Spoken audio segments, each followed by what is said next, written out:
Okay, I think अब आवाज़ आ रही होगी। अब स्टार्ट करते हैं यहाँ से, इस जगह से ही। ठीक है, सबसे पहले कॉल किया है।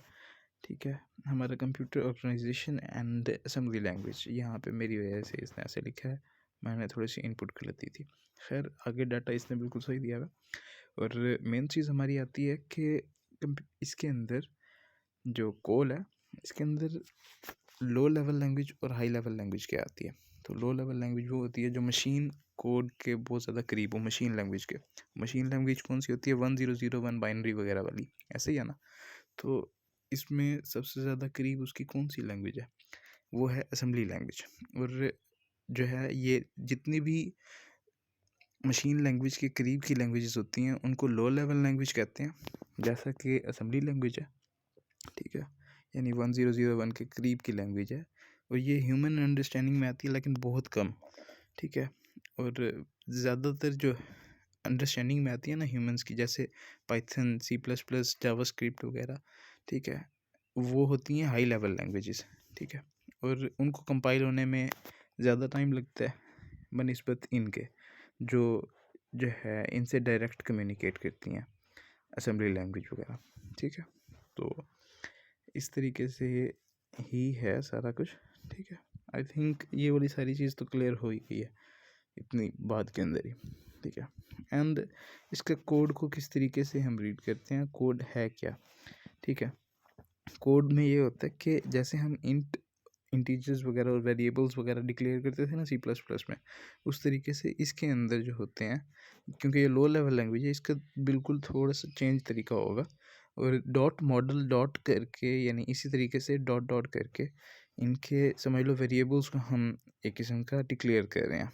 ठीक है, एंड चीज़ क्या आती है इसके अंदर, वो ये है कि डॉट मॉडल, स्मॉल का क्या मतलब होगा? स्मॉल का मतलब होगा कि थोड़े जो, यानी हमें थोड़ी सी स्पेस चाहिए, जो हमने काम करना वो शॉर्ट लेवल का काम है। ठीक है, जैसे यहाँ पे इन्होंने बताया हुआ है कि स्मॉल मेमोरी मॉडल जो है ना, डॉट मॉडल ये चीज़ शो करता है। और डॉट स्टैक क्या शो करता है कि 100H। डॉट स्टैक का मतलब है कि हमें जो है स्टैक चाहिए, यानी टेम्परेरी स्टोरेज चाहिए, वो भी 100H। और 100H का ये चीज़ याद रखो कि 100H क्या है? 256 बाइट्स। ठीक है, तो हमें 256 बाइट की स्टोरेज मिली हुई है जिसके अंदर हम अपना डाटा कोई भी सेव कर सकते हैं। तो हम पहले डाटा डिक्लेयर करेंगे कि डाटा कौन सा है, उसके अंदर हम डाटा लिख देंगे, मैसेज करके अंदर लिखें, यहाँ नेम करके लिखें, यहाँ जो भी चीज़ लिखें वो हमारी मर्ज़ी है। और इसके अंदर यहाँ पे डाटा लिख देंगे। DB का मतलब है कि यहाँ पे इसने दिया हुआ भी था, हाँ, बाइट साइज डाटा। ठीक है, DB का मतलब ये है कि बाइट साइज़ के मुताबिक ही डाटा देगा ना, उसके अंदर कितना डाटा हम सेव करवाना चाहते हैं वो हमारी मर्ज़ी। 256 बाइट्स हैं हमारे पास, हम इसके अंदर जितना बड़ा डाटा सेव करवाएं। और at the end of each string हम ये चीज़ शो करेंगे, डॉलर का साइन। और ये चीज़ शो करता है कि ये स्ट्रिंग है जो पीछे वैल्यू दी गई है।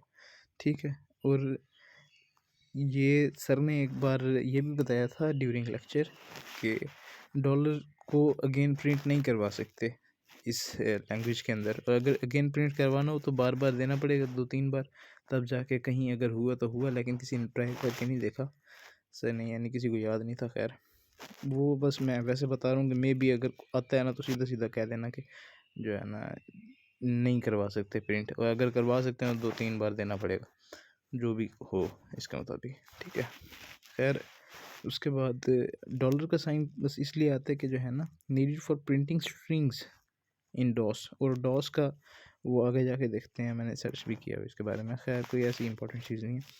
अब डॉट कोड मेन प्रोसीजर, प्रॉक का मतलब प्रोसीजर, इसके अंदर मेन जितना भी प्रोसीजर हुआ होगा ना हमारा, वो चीज़ शो हो रही होगी। ठीक है, प्रिंटिंग का मैसेज। और ये फर्दर कोड का है कुछ पार्ट, ये वाला जो कोड है। ठीक है, अब इसके अंदर 09H, ठीक है, जो 100H था उसमें से 09H हमने यूज़ किए हैं। 09H का मतलब है, अब देखो इसमें डिफरेंट स्पेसिफिक एचेस यूज़ होते हैं।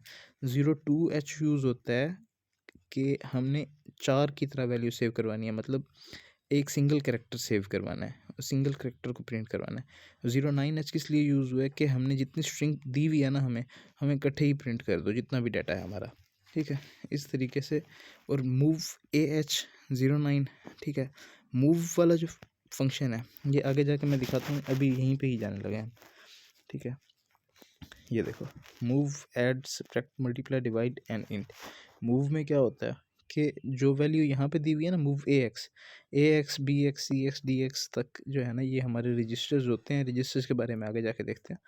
खैर, मूव AX का मतलब है कि AX के अंदर जो कॉमा डाल के आगे जो वैल्यू लिखी हुई है वो AX के अंदर स्वैप कर दो, यानी AX के अंदर सेव करवा दो, ठीक है। ऐड का क्या मतलब है कि AX, BX है ना, तो जो आगे वैल्यू लिखी हुई है, अगर यहाँ पे लिखा होता ऐड AX + 5, यहाँ पे लिखा होता ऐड AX + 5, ठीक है, तो 5 को जाके AX के अंदर सेव करवा देते हैं, ठीक है। तो 5 के अंदर जो है ना यहाँ पे ऐड AX, BX, ठीक है। तो वही काम हुआ है कि BX की जो वैल्यू होगी ना उसको जाके AX के अंदर सेव करवा देंगे। जो इस साइड पे वैल्यू दी हुई होगी ना कॉमे के उस साइड पे, यानी दूसरी साइड पे, उसको हमने पहले वाली वैल्यू के अंदर जाके सेव करवा देना है, यानी ऐड कर देना है।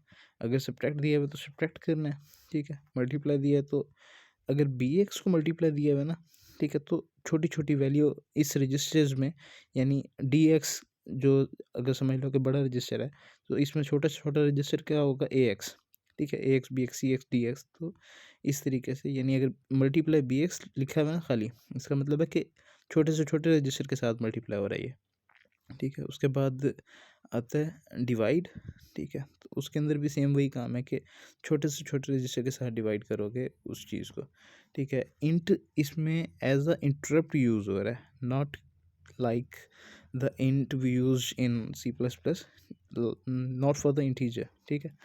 एंड आई थिंक ये वाली चीज़ क्लियर हो गई है आपको कि मूव किस तरीके से करवाते हैं। यानी अगर AX, 10 लिखा हुआ है तो 10 की वैल्यू जाके AX में सेव हो जाएगी, तो AX = 10 हो जाएगा एक किस्म का, ठीक है। एंड ठीक है, और ये एचेस वाली बात भी आपको समझ आ गई होगी। एच वाली, एच का मतलब ये था कि हम कितनी ज़्यादा बाइट की स्टोरेज जो है ना अपने लिए लेना चाहते हैं, ताकि हम अपने डाटा, कितना बड़ा डाटा हम सेव करवाना चाहते हैं, ठीक है। इस तरीके से है। एंड अभी के लिए वही चीज़ें थी। उसके बाद फिर प्रिंट वाले पे आ जाते हैं हम, कि किस तरीके से हम लोगों ने नेम प्रिंट करवाना था। जो लास्ट टाइम हमारी लैब थी, जो सर ने क्वेश्चन दिया था कि एक एक उसको प्रिंट करो। तो डॉट मॉडल स्मॉल, वही स्मॉल वाली चीज़ आ गई कि हमें छोटी स्पेस चाहिए, ठीक है। और स्टैक के अंदर हमें 100H चाहिए, तो 256 बाइट्स के इक्वल होते हैं 100H, जो हमने पीछे चेक किया, ठीक है। एंड स्टैक का यही था। एंड डाटा के अंदर हम लोगों ने अपना उसी तरीके से डाटा लिख दिया यहाँ पे कंप्लीट के, ये डाटा है हमारा सारा। और एट द एंड हम लोगों ने अपने डॉलर का साइन लगा दिया, जो कि हमारी स्ट्रिंग को शो करता है। एंड इसके अंदर ये कंप्लीट प्रोग्राम लिखा हुआ है कि AX, @डाटा लिखा हुआ है ना। तो @डाटा का क्या मतलब है कि ये वाला जो डाटा लिखा हुआ है, ये देखो, ये डाटा लिखा हुआ है ना, और ये वाला जो डाटा लिखा हुआ है ना, @ करके, जैसे हम इंस्टाग्राम पे जो है पॉइंट करते हैं कि @मुज़म्मिल नवाज़ _ इसका मतलब है कि डाटा लिखा हुआ है ना, तो इसका मतलब है कि इस डाटा को पॉइंट कर रहे हैं। इसके अंदर जितनी वैल्यू पड़ी हुई है ना, जैसे हम @मुज़म्मिल नवाज़ पर क्लिक करेंगे तो उसके अंदर जितना डाटा पड़ा होगा वो शो कर देगा। इसी तरीके से इसका डाटा यहाँ पे शो कर देगा इसके अंदर, और उसको सेव करवा देगा AX के अंदर, ठीक है। AX के अंदर वो सेव हो गया। अब DS कोई और रजिस्टर होता है, वो रजिस्टर के बारे में एक बार सर्च कर लेना, आपको समझ आ जाएगी, ठीक है, कितने रजिस्टर होते हैं, कौन कौन से होते हैं, ठीक है। AX ये प्रॉपर प्री डिफाइंड रजिस्टर्स होते हैं, इस चीज़ को याद रखना, खुद से नहीं बनाते होते। तो AX को जो डाटा हमने इसके अंदर सेव करवाया है ना, उसको हम मूव करवा देंगे DS के अंदर, ठीक है। और यानी यहाँ पे हमारा सारा काम कंप्लीट हो गया। इस वक्त हमारा जितना डाटा है वो DS के अंदर जाके सेव हुआ है, ठीक है। और मूव AH, 9, ये वाली 3 जो वैल्यूज़ हैं ना, ये मुझे लगता है कि ये समझ लो स्ट्रिंग्स के लिए फिक्स्ड लाइंस हैं, कि स्ट्रिंग्स को हमने इसके थ्रू ही प्रॉपर ट्रीट करना है, ठीक है। और जो है ना, मूव AH, 09 किस लिए शो हुआ है, क्योंकि H किस लिए शो होते हैं कि डाटा के जो है ना, हमने जो स्पेस ली हुई होती है, ठीक है। अब 02 का मैंने बताया था कि वो सिर्फ एक सिंगल कैरेक्टर के लिए है, ठीक है। और 09 किस लिए है? 09 है कि जितनी स्ट्रिंग दी हुई है ना, ये वाली वैल्यू, ठीक है, इस सारे के लिए। और 13 और 10 का इसमें क्या वर्क है? 13 और 10 का इस तरीके से इसके अंदर ये वर्क है कि वो उसको नई लाइन पे पॉइंट कर रहा है कि न्यू लाइन पे चले जाओ, न्यू लाइन पे चले जाओ, इसके बाद न्यू लाइन पे चले जाओ, इसके बाद न्यू लाइन पे, इसके बाद न्यू, ठीक है। एंड जो है इसको लिखने का और भी तरीका है, यानी इस कोड को, लेकिन वो थोड़ा सा टफ है। वो ये नीचे दिया हुआ है इसने, ये वाला है, ठीक है। खैर जो है चीज़, अब ये वाली चीज़ आई थिंक बस सिर्फ ये वाला रट्टे का पड़ा हुआ है। और ये नेम जो लिखा हुआ है ना यहाँ पे, कॉमा नेम, ठीक है, वो आया यहाँ से, ये वाला जो नेम था, ठीक है।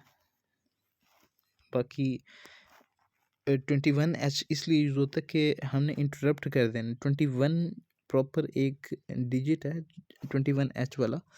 इसका काम ये है कि ये इंटरप्ट कर देता है, जितना हमारा फंक्शन हुआ होता है उसको प्रिंट करवाता है, और जो है ना वहाँ तक जाके सारी चीज़ को जो है एंड कर देता है। और एट द एंड जो, यानी जिसके अंदर डाटा हमने एक बार सेव करवाया है, AH के अंदर मूव करवाया 09 की स्ट्रिंग को। 09 की स्ट्रिंग का मतलब क्या हुआ कि जितना ये वाला डाटा पड़ा हुआ था, खुद ब खुद 09H कॉल करने से वो डाटा यहाँ पे आ गया, और इसको हमने सेव करवा दिया AH के अंदर, ठीक है। और AH को हमने कॉमा CH4, CH का मतलब याद रखो कि एग्ज़िट करने के लिए होता है प्रोग्राम को, ठीक है। तो यहाँ पे प्रोग्राम को एग्ज़िट कर देगा, ठीक है। एंड इंटरप्ट अगेन 21H, ठीक है। और इस तरीके से मेन एंड पी का मतलब होगा procedure, and pre procedure, main को एंड कर देता है, और यहाँ पे सारा ख़त्म हो जाता है हमारा प्रोग्राम, ठीक है। तो इस तरीके से एट द एंड हमें जो है वो शो करवाता है। Tell DOS to terminate the program, ठीक है, टर्मिनेट करने के लिए वही इंट की वजह से, ठीक है, इंटरप्ट करने के लिए। एंड ये मैंने सर्च किया हुआ है कि डॉस क्या है, ठीक है। डिस्क ऑपरेटिंग सिस्टम है, is old operating used for Windows, text base where GUI mouse और पता नहीं क्या क्या, where used type commands instead of using a mouse and GUI। हाँ, यानी उस टाइम पे ना माउस यूज़ होता था, ठीक है, ना GUI यानी ग्राफिकल यूज़र इंटरफेस। जैसे हम विंडोज़ ओपन करते हैं तो प्रॉपर आइकन्स बने होते हैं पता लगाने के लिए कौन सा किस किस चीज़ का है। समझ लो एक किस्म का ये टर्मिनल टाइप का काम होता था डॉस वाला जो है। खैर जो मेन चीज़ें थी वो हमने कवर कर ली हैं, और इसके अंदर ये वाली चीज़ वही जो मैं बता रहा था कि 09H होता है प्रिंट स्ट्रिंग करवाने के लिए, must and with dollar. And 02H होता है सिंगल लेटर को, 01H होता है टेक्स्ट यूज़र इनपुट के लिए, ठीक है, सिंगल की इनपुट लेता है। और 4CH जो एट द एंड यहाँ पे कोड किया हुआ है, इसका क्या मतलब था? इसका मतलब था कि हमने एंड करना है प्रोग्राम को, ठीक है। एंड इसके अलावा इसने इस तरीके से भी लिखा हुआ है लो प्रिंट, और यहाँ पे 09 लिखा हुआ है, ठीक है। इसका मतलब होगा कि हेलो मुजम्मिल, ये पूरा प्रिंट कर देगा सीधी लाइन में, ठीक है। और 13,10 तो ये अभी चेक कर लेता हूँ मैं कि 13,10 किस लिए यूज़ किया हुआ है इसके अंदर इसने, ठीक है। एंड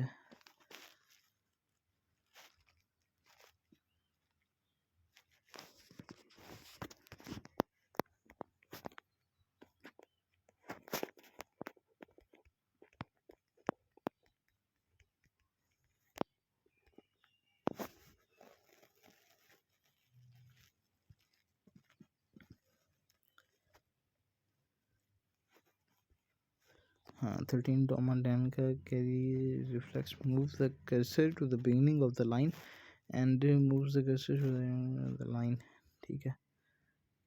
ओके मतलब ये जो है ना बस न्यू लाइन पे शिफ्ट कर देता है, उसके बाद मैसेज 2 अगर लिखा होता तो वो एट द न्यू लाइन होता, उसके बाद यानी ये लिखने की ज़रूरत नहीं है। और अगर ये लिखते हैं इसका मतलब है कि आप अगर मैसेज 3 देते हो तो न्यू लाइन से शुरू होगा वो मैसेज। बस सिंपल हमारा काम यहाँ तक एंड हो गया।